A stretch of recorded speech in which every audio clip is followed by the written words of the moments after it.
The old teaser pricing. The bane of every buyer's existence here in the East Bay. If you've been shopping for longer than 10 seconds, you realize there's a huge discrepancy between what a house is listed for and what it ultimately sells for. It's confusing, it's frustrating, you don't like it, agents don't like it. It's the culture we're kind of stuck in, which is really frustrating, but I'm gonna give you the Rosetta Stone so you can understand exactly what you need to be thinking about when you're looking through Zillow and Redfin and all the links you're getting, so that you can know more or less where a property is going to land, at least based on averages. So we're gonna start in Alameda. We're gonna break this thing down. Let's get started right now. The teaser pricing model, it's rampant in the Bay Area. It's been part of our culture. People expect it. If you don't list with a teaser price as a seller, your home struggles. The data is really clear on it, but it's incredibly frustrating to be a buyer in. You don't know what things are gonna sell for. You don't know what the expectation is. Are we talking 5, 10%? Are we talking 20, 30% more? It's really hard to know, right? And so what I wanna do in this video is give you some tools, some data, some statistics so you can actually make a better decision, know more what you're walking into, what you're looking at, and what to expect when you're shopping for a home here in Alameda. So welcome back to the channel. My name is Hans with the Gunderman Group. I'm super excited to be bringing this to you. Hopefully you find it valuable. If you do, hit that like button and throw a comment down below if you want me to break down further other neighborhoods as well. So here's what I did.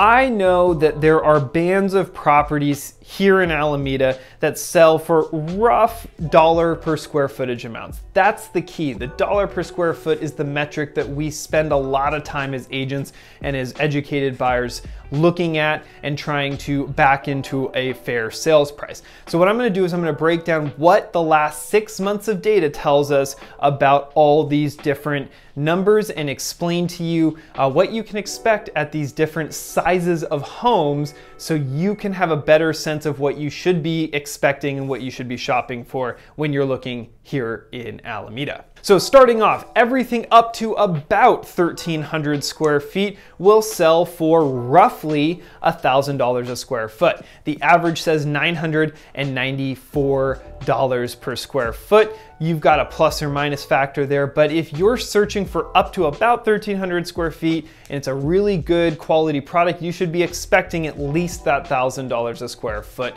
figure. There are properties that sell well into the 11, 1200s, but again, this is averages. So if you're thinking 1,300 square feet or less, think $1,000 a square foot. That's a great starting point. Next category, we're gonna go up 300 square feet, so 1,301 to 1,600. You see a pretty big drop off there. Actually about 14% less on the dollar per square foot. You're $853.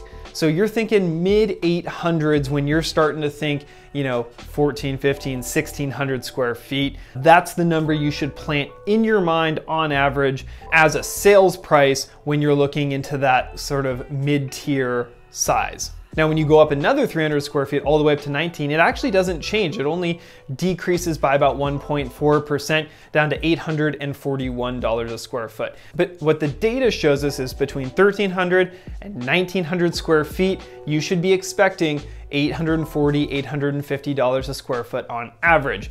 There are, of course, properties that buck that trend, but that's what you should be focusing on when you're thinking about a home in that size range. Now, when you jump up from 1,900 to 2,200, you start to get into a lot bigger homes. These are a lot of 4 bedrooms. This is, you know, a lot of times larger lots, etc. It's another price point. Obviously, you go up and it's a lot higher. But the price per square foot goes down almost 13% in that price point to $734 on average. So as the size increases, dollar per square foot decreases. You get sort of a diminishing return. It's not linear. That $1,000 a square foot is certainly not carrying all the way up the size chart, right? So if you're looking for homes around 2,000 and up to about 2,200 square feet, expect to pay, you know, low 700s a square foot. Maybe mid, maybe at 700, but that's what the average data tells us. Then when you start to get into that mid 2000, so I'm talking 22 to 2,500, it drops another 13% on average to $639 a square foot. So when you're looking for a larger home, thinking, you know, 2,500, you're going to be paying a lot less per square foot. Obviously, the overall price point's going up because the size is much larger, but that dollar per square foot average keeps coming down pretty significantly. And then when you get to over 2,500 square feet, there aren't tons and tons of those, but that's starting to get into our luxury and ultra luxury price points here in Alameda. What you can expect is $605 a square foot on average. So where we started, all the way at that 1,300 square foot mark, that entry level, that smaller 2.1 or small 3.2, $1,000 a square foot. When you start getting up to 2,500 square feet, you're down almost 40% to $605 a square foot. Fascinating. That's the data from the last 6 months. That's what's actually selling. That's the actual numbers on average that you should and can expect. That's the thing you should be looking at when you're shopping, when you're trying to price out how much house you can afford. That dollar per square foot metric will guide you and get you pretty darn close. Of course, every house is unique and different. There are some with X factors, some that need updating. I'm using averages. I find that these hold very true across the board with all of our clients, and any listings that we have, this is where we start, and then we make adjustments from there. Hopefully that gave you some value. Hopefully that gave you a little glimpse through the people of what property is actually gonna sell for. And if it did, hit that like button and subscribe to the channel, because I'm gonna continue to put out content just like this. You're not gonna wanna miss it. And if you're considering a move to Alameda, and you'd like to learn a little bit more about the various neighborhoods, because there's a lot of little pockets and nuances to this island that aren't obvious right out of the gate, we put together a relocation guide here for Alameda. I'm gonna link to it down below. If you wanna check it out, you can download it for free, and it will give you a better sense of the schools, of the neighborhoods, the vibe, what to do, what to eat, etc. We put that together so you can have a resource. Check it out down in the description of the video. So without any further ado, my name is Hans with the Gunderman Group, signing off for now. See you on the next one.